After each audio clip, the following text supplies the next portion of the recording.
todos. Estamos aqui representando o Grupo Espírita da Prece em função da epidemia do coronavírus. Não estamos podendo realizar as nossas exposições no nosso salão de palestras e, com isso, optamos por gravar essas palestras, essas exposições e colocá-las disponíveis no nosso site e no nosso canal do YouTube. O propósito de hoje é que nós conversemos sobre a primeira carta de Paulo aos Tessalonicenses. Para isso, vamos usar as referências da Bíblia de Jerusalém, que é uma tradução feita por um grande número de teólogos.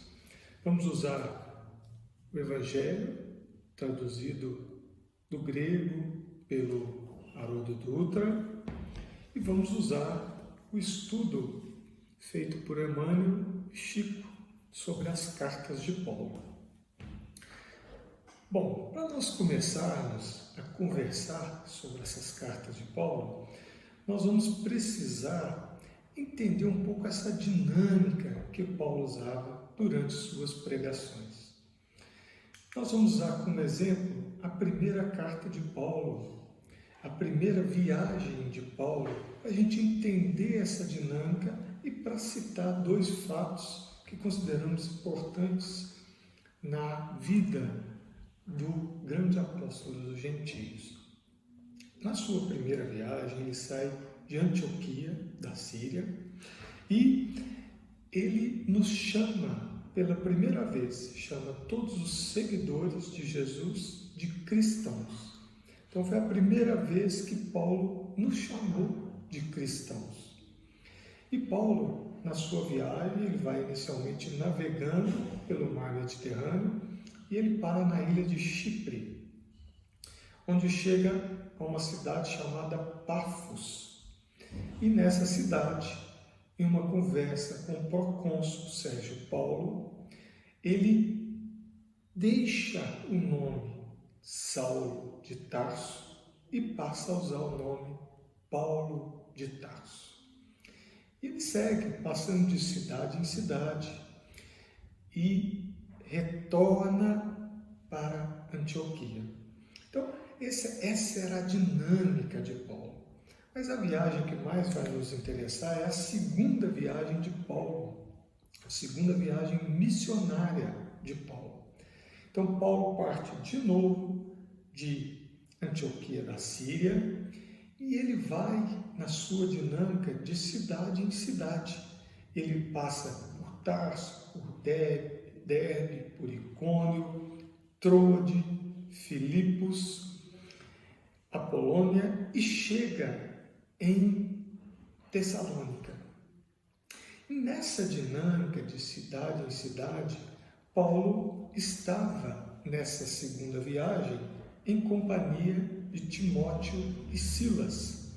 Então eles chegavam a uma cidade, começavam a organizar, a fundar uma comunidade cristã e os romanos e os judeus os perseguiam e eles pulavam para a cidade seguinte, começavam a organizar e a pregar o Evangelho e acontecia da mesma maneira. Judeus e romanos os perseguiam, os apedrejavam e eles pulavam para a cidade seguinte. Então, Paulo seguia toda essa dinâmica, sempre foi. E quando ele chega em Tessalônica, ele vai para Bereia, depois para Atenas. Em Atenas, ele envia Timóteo novamente a Tessalônica, porque ele desejava notícias de como andavam as coisas dentro da comunidade cristã recém-fundada por ele. Então ele envia Timóteo a Tessalônica e ele vai para Corinto. Essa distância de Atenas a Corinto são apenas 83 quilômetros, mas desde o início da viagem, Paulo caminha em torno de 2.900 quilômetros, e depois a pé, e depois no seu retorno mais 1.200 quilômetros navegando pelo mar Mediterrâneo. Então Paulo já está em Corinto quando Timóteo retorna de Tessalônica. E Paulo se sente angustiado porque ele recebe uma parte boa das notícias, que a comunidade estava funcionando, que eles estavam congregados com os ensinos do Evangelho, mas havia muitas tribulações, muitos problemas, muitas ideias estranhas nessas comunidades. E Paulo, nessa angústia, ele chora.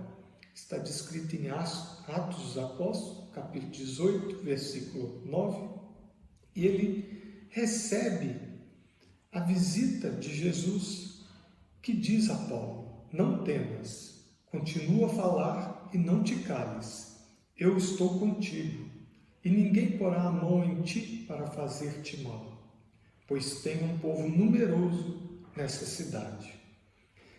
Então a gente vê que o Cristo já começa a incentivar Paulo a continuar na sua luta apostólica.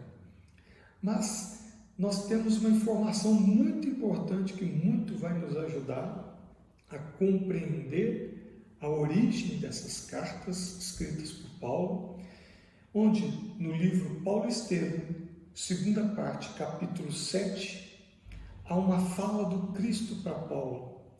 E essa é a seguinte: poderá resolver o problema escrevendo a todos os irmãos em meu nome. Doravante, Estevão permanecerá mais aconchegado a ti, transmitindo-te meus pensamentos. Então aqui a gente vê todo o cuidado do Mestre com o início da difusão do Evangelho, todo o cuidado de Jesus com Paulo, apesar de todas as tribulações, todos os problemas que Paulo enfrentou durante o seu apostolado, ele sempre esteve em contato com Jesus. E depois dessa fala, nós vemos claramente Estevão participando junto com Paulo das suas pregações. E aí, Paulo, diante dessa orientação do próprio Cristo e da presença de Estevão intuitivamente o ajudando, ele resolve escrever a sua primeira carta. E essa carta, por que foi direcionada a Tessalônica, por que não às outras comunidades já firmadas? Porque Tessalônica era uma cidade muito importante, era uma cidade portuária, que ficava numa via chamada Via Ignácia, muito importante para o Império Romano, uma via que ia desde a Grécia até Istambul para nós hoje, na época Constantinopla. Então, Paulo direciona a essa cidade, a essa comunidade cristã, sua primeira carta.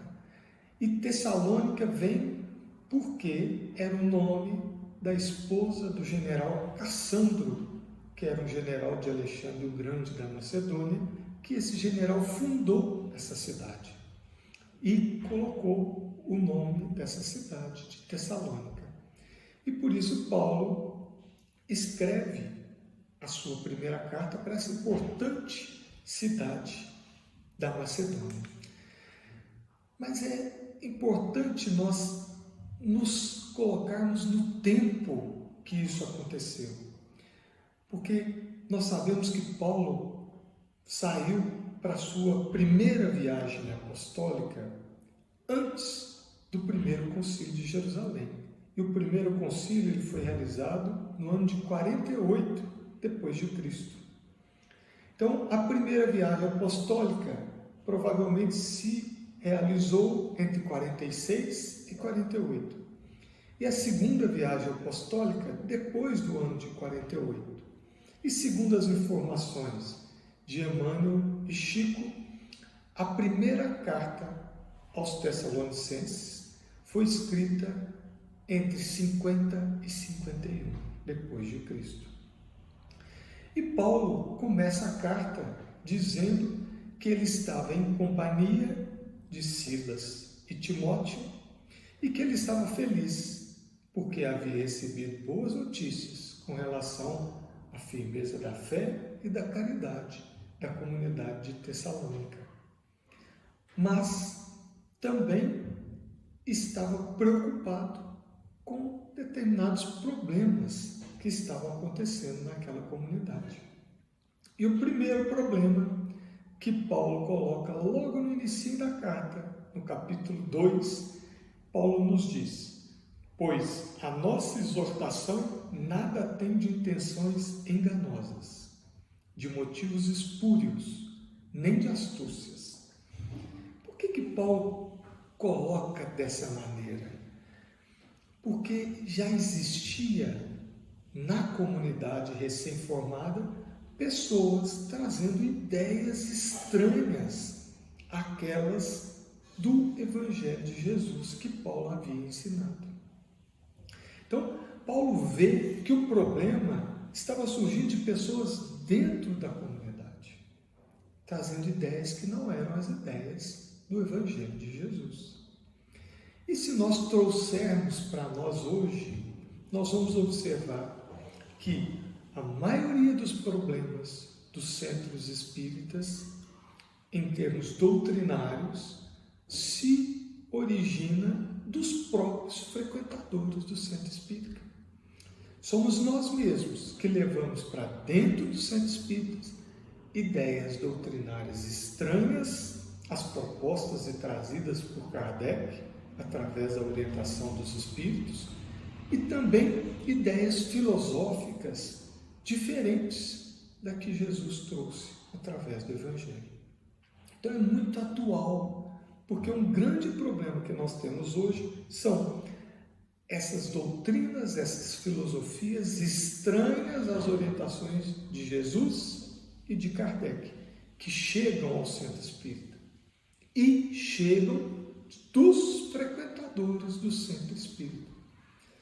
Então, dos centros espíritas, aqui vai uma orientação de todo o cuidado que as pessoas que participam do centro, principalmente as que participam dos grupos de estudos, os diretores dos grupos de estudo, se atentarem para essas ideias que não são ideias trazidas por Kardec e por Jesus.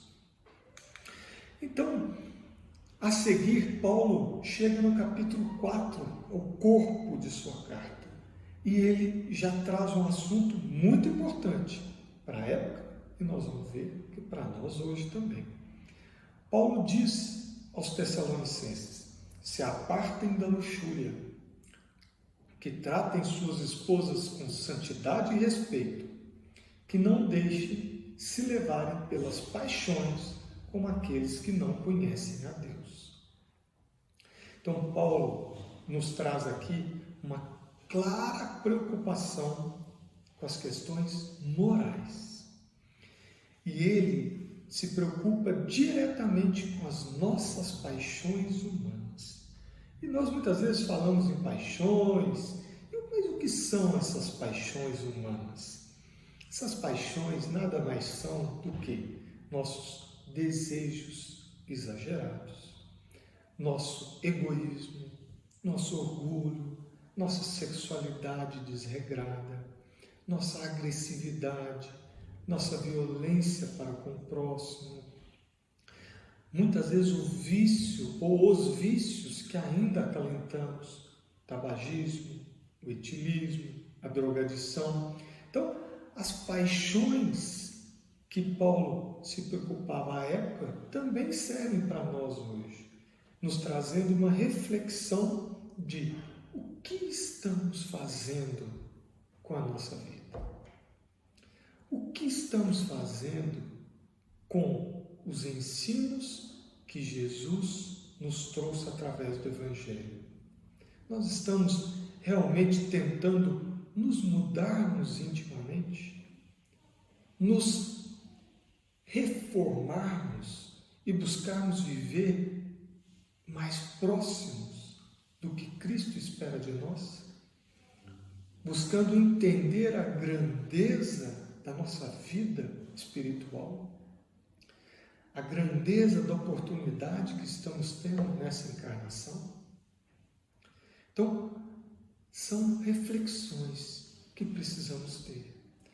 E ele traz mais duas coisas importantes: que tratem suas esposas com santidade e respeito. E aqui a gente estende esposas, namoradas, familiares, pessoas da comunidade. Nós estamos agindo com respeito que cada um de nós quer e merece. Nós estamos sendo solidários, nós estamos tratando com brandura e doçura aqueles que estão conosco nessa romagem terrena, nessa oportunidade atual. Aqui é um convite para que nós reflitamos em nossa atitude em relação aos que estão ao nosso lado.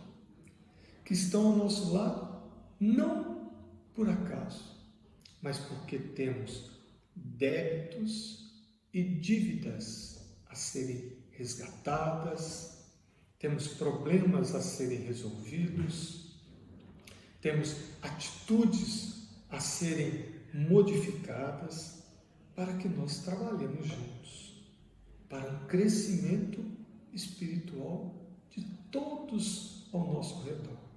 E através disso nós também cresçamos intimamente enquanto seres espirituais. E Paulo segue na sua carta, ainda no capítulo 4, e diz: ninguém fira ou lese o seu irmão, porque de tudo isso se vinga o Senhor.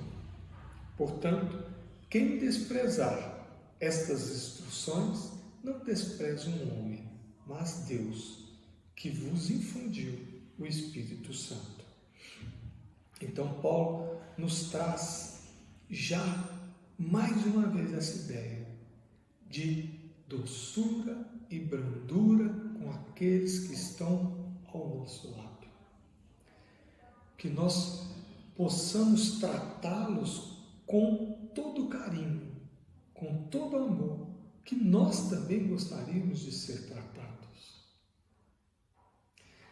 E aqui, Paulo nos traz mais uma instrução. Quem despreza o homem, despreza a Deus.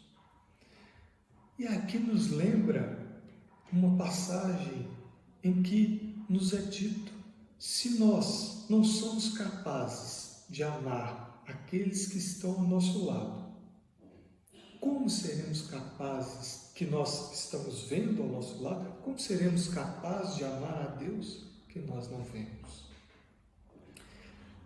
Trata-se de um convite a nós refletirmos sobre a nossa agressividade, sobre não só a agressividade física, mas muitas vezes a agressividade verbal, a atitude desarvorada, que era problemas desde a época de Paulo, há 2000 anos, e também problema para nós hoje. E Paulo segue nos dizendo: tendo ouvido de nós como deveis viver para agradar a Deus, e assim já viveis, todavia deveis ainda progredir. Isso no capítulo 4, versículo 1. E no capítulo 4, versículo 9, ele diz: nós, porém, vos exortamos, irmãos, a progredir cada vez mais. Então, Paulo cita em duas frases de sua carta a necessidade do progresso. Isso de acordo com o que Kardec nos traz no Livro dos Espíritos, onde ele trata das leis morais e ele trata da lei do progresso, que é essencial não só para a Terra, mas para nós também, enquanto individualidades, seres espirituais. Porque sabemos que a Terra passa por um momento muito importante da sua vida enquanto planeta, mudando de um planeta regenerativo, mudando para um planeta regenerativo, saindo de prova e expiação, estamos num momento de transição para um planeta regenerativo. E aqui, só os espíritos que se voltarem para o Evangelho, só os espíritos que receberem em seu íntimo, em seu coração, em sua mente, modificando atitudes, modificando a maneira de pensar e de agir, vão ser convidados a participar dessa transição e a continuar num planeta regenerativo. Muitos dos espíritos ainda muito renitentes no mal, ainda muito duros de receberem esse Evangelho, serão convidados a se mudarem para um planeta de acordo com o campo vibracional que lhes é peculiar. Então aqui trata-se de uma reflexão, de nós buscarmos uma introspecção, refletirmos sobre como construímos nossos pensamentos, refletirmos como agimos com os outros e com nós mesmos.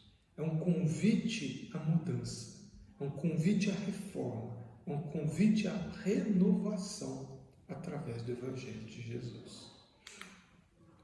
E Paulo entra agora num assunto muito importante para a época, que é o chamado parúsia ou parousia, que é a vinda, a nova vinda de Jesus, o retorno de Jesus, porque Jesus prometeu que voltaria. E os judeus se preocupavam com isso. Por quê? A primeira dúvida deles era: bom, nós que recebemos o Evangelho, podemos viver de acordo com o Evangelho de Jesus, mas e os outros? Os que viveram antes, nossos antepassados, que não tiveram contato com esse Evangelho. E Paulo diz no capítulo 4, versículo 14: os que morreram em Jesus, Deus há de levá-los em sua companhia. Então Paulo diz a eles: os que morreram vivendo de acordo com os ensinos de Jesus, mesmo que não conheceram, que não tenham conhecido Jesus, eles vão continuar na companhia de planos elevados do mundo espiritual. Mas ele segue também trazendo orientação para os que estavam vivendo aquele momento. E diz: então, os mortos em Cristo ressuscitarão primeiro. Em seguida nós, os que estivermos lá, seremos arrebatados com eles nas nuvens para o encontro com o Senhor nos ares.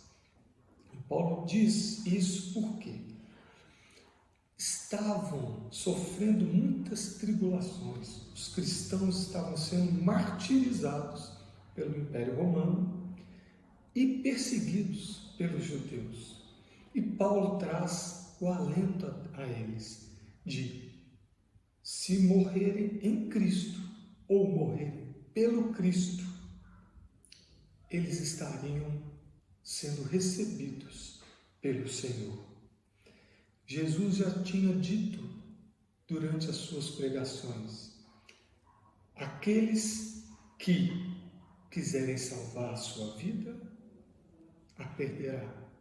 Aqueles que perderem a sua vida por causa de mim, a salvará. Então, é uma explicação muito clara de as tribulações, sim, mas se nós formos fiéis ao Senhor, nós continuaremos firmes, plenos com Jesus. E aqui, trazendo para os nossos dias, estamos vivendo uma epidemia pelo vírus, coronavírus. Mas precisamos manter a confiança em Deus. É claro que devemos seguir todas as orientações da Organização Mundial de Saúde para nos proteger e proteger nossos familiares. Mas, acima de tudo, temos confiança de que tudo acontece pelas mãos do Senhor. Tudo que se passa em nossas vidas é o que o Senhor entende que seja melhor para nós naquele momento, naquele lugar onde estamos. O Senhor sempre nos convida para que sejamos bons ou façamos o melhor que pudermos nesse momento, no lugar que o Senhor nos colocou. E Paulo termina essa parte lindamente, dizendo: e assim estaremos sempre com o Senhor.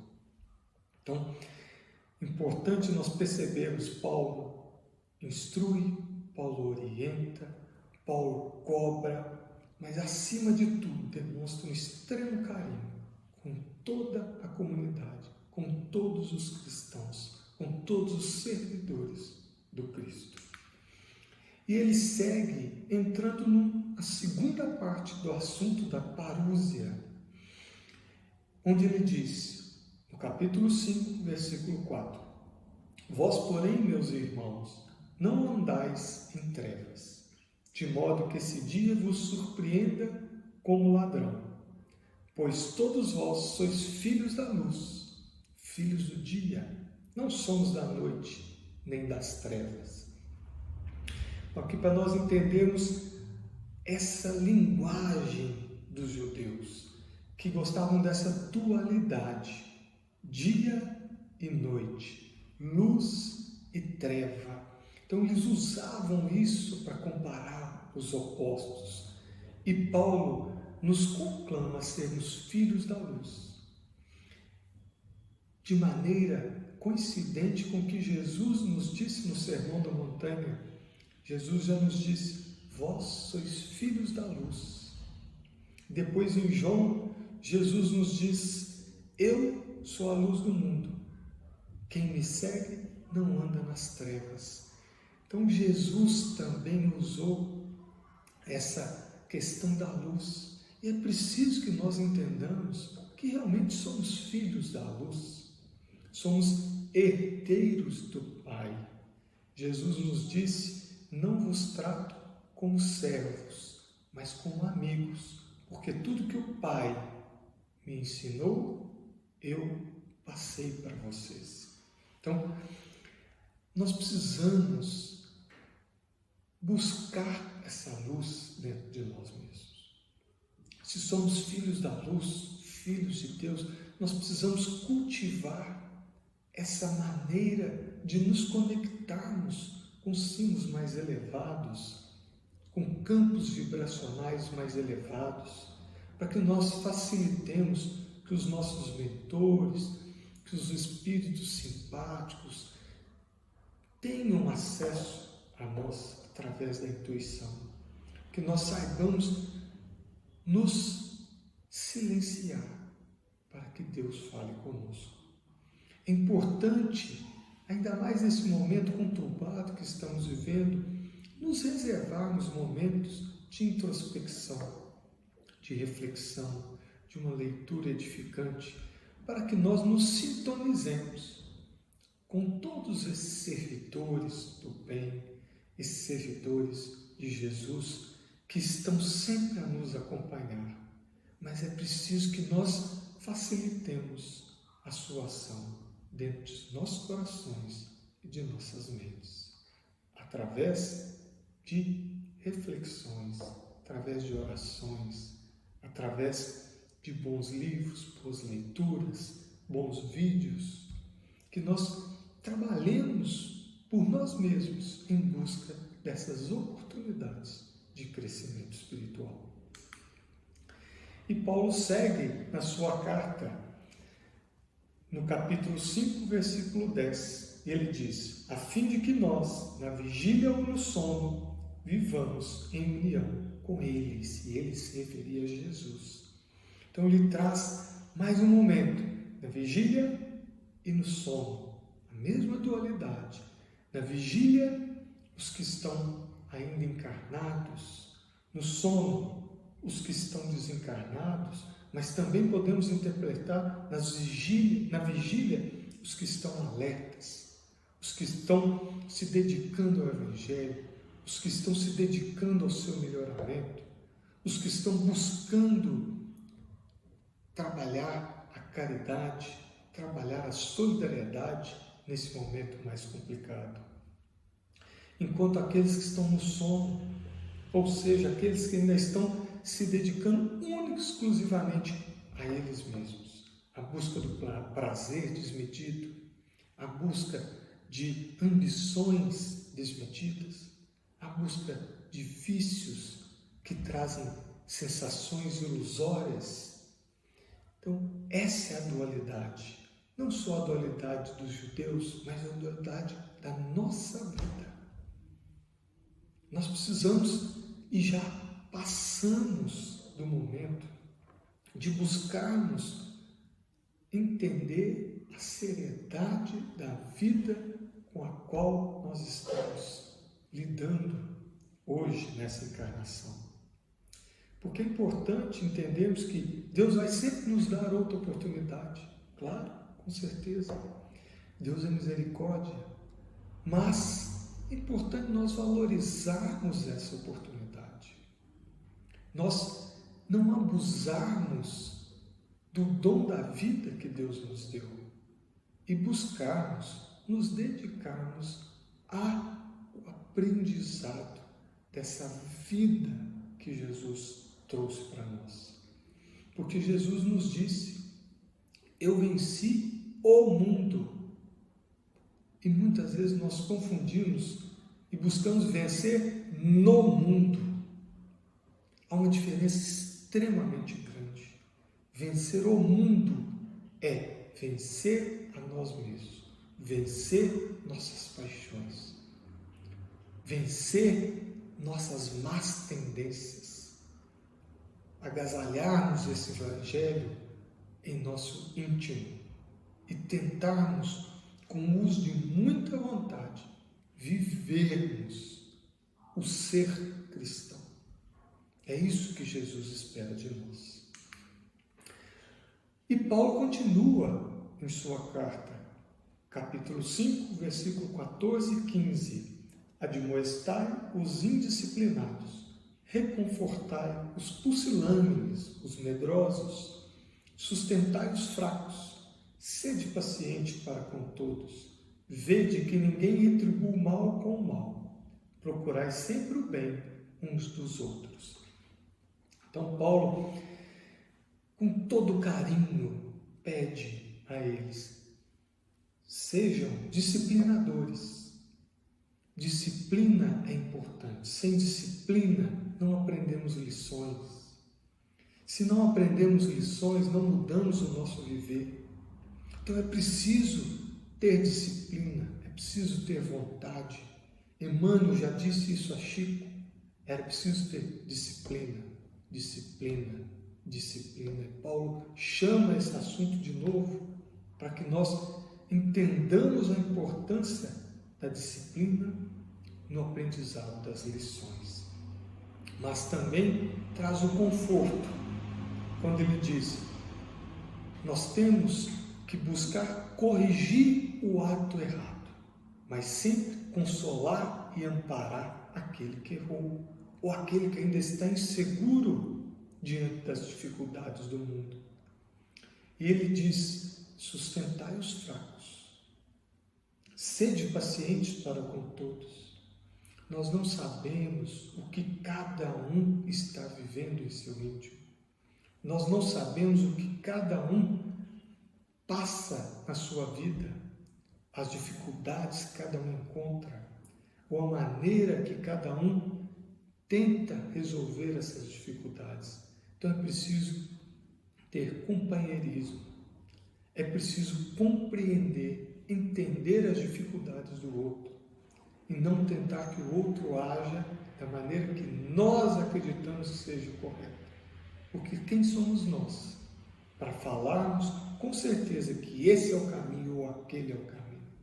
Podemos sim aconselhar, dar uma opinião de uma maneira sensata, de uma maneira sábia, de uma maneira amorosa.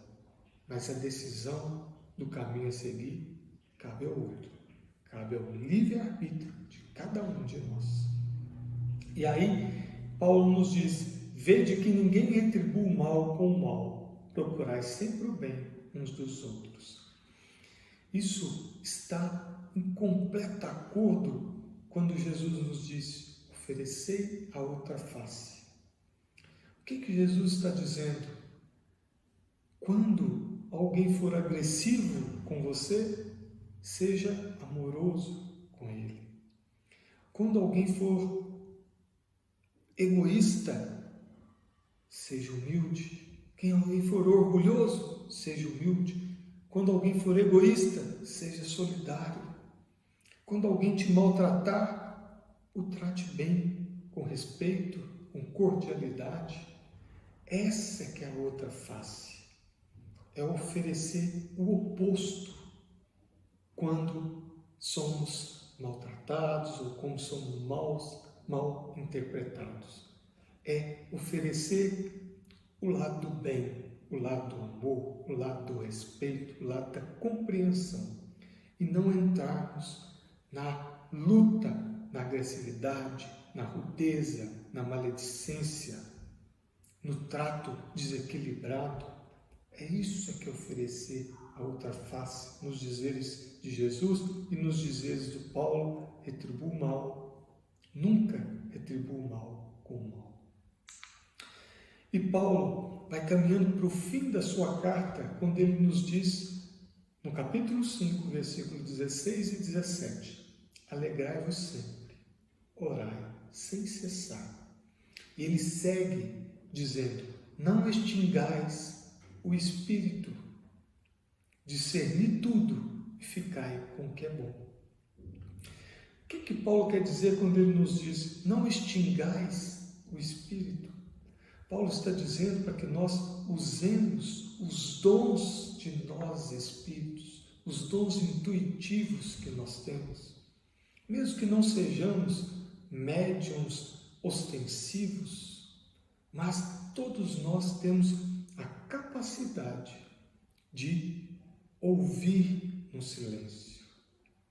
Deus fala conosco no silêncio. Nossos mentores falam conosco no silêncio. É importante que nós lhes demos atenção. É importante que nós aprendamos a ouvir essa voz sábia que nos quer bem.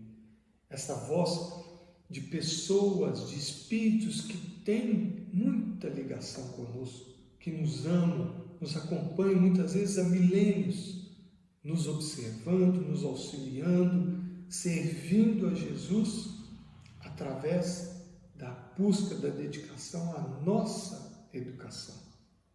Então nós precisamos cultivar os dons espirituais e ouvir tudo, mas discernir, ficar com o que é bom. É isso que Paulo está nos dizendo, que ouçamos, mas que desenvolvamos a capacidade de discernir, de separar o que é bom, de separar o que é ruim, de separar o que é inadequado, de separar o que é útil do que é fútil. É isso que nós precisamos entender no discernimento. E buscar sempre o uso da vontade. Porque sem vontade nós não mudamos nada. Nada vai nos cair no colo se nós não utilizarmos a vontade, o desejo firme de nos melhorarmos, de nos dedicarmos a essa ou aquela atividade do bem, seja ela onde for. Somos todos convidados nesse período a servir a Jesus, no lugar em que o Senhor nos colocou, com os dons ou as qualidades que todos nós temos. Esse é que é o convite do Cristo, que possamos servi-lo no bem, independente de onde estivermos. Alegrai-vos sempre, orai sem cessar. não esqueçamos disso. Paz em Jesus sempre. Que o Senhor nos fortaleça nessa busca incessante da nossa renovação, do nosso melhoramento enquanto ser espiritual, Filho de Deus. Fiquem em paz.